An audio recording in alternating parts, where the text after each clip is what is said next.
One of the prayers of the demigods to the child in the womb of Mother Devaki is Yanyaravindaksha vimukta maninas tvayastha bhava avishuddha buddhaya aruyya krishrena param padam tataha patanti adho anadruta yushmadangrayah.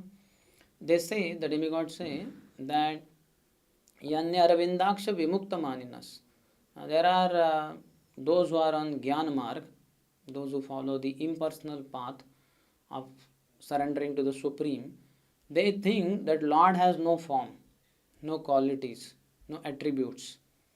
And they think that I am already liberated. Vimukta Maninas. Tvayastha Bhava Avishuddha Buddhaya. So their consciousness is impure, is contaminated.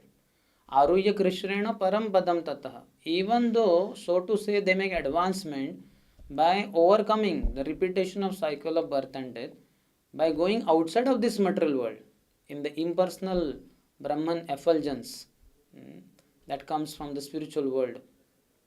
Even though they get out of the cycle of birth and death, they cannot enter in the supreme abode of the Lord, the Vaikuntha worlds, which is free from all miseries, because Tvayastha Bhava Avishuddha Buddhaya Aruyya Krishrena Param Padam Tataha Patanti Adaha. They fall down.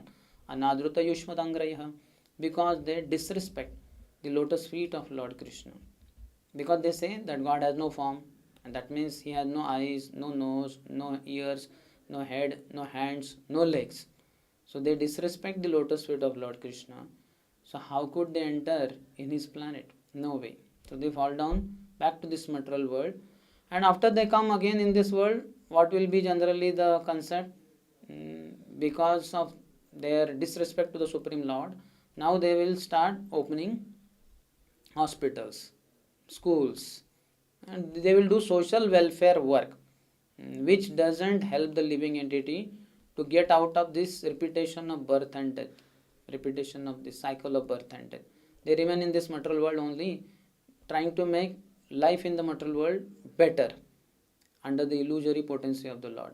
So thus, such people on the path of jnana, on the path of impersonal philosophy, they cheat themselves by disrespecting the Supreme Lord, and also they cheat others by giving entrance to the others into schools and hospitals, but not allowing them to get out of this repetition of birth and death, to enter in the spiritual, eternal abode of the Lord, free from all the miseries. Hare Krishna.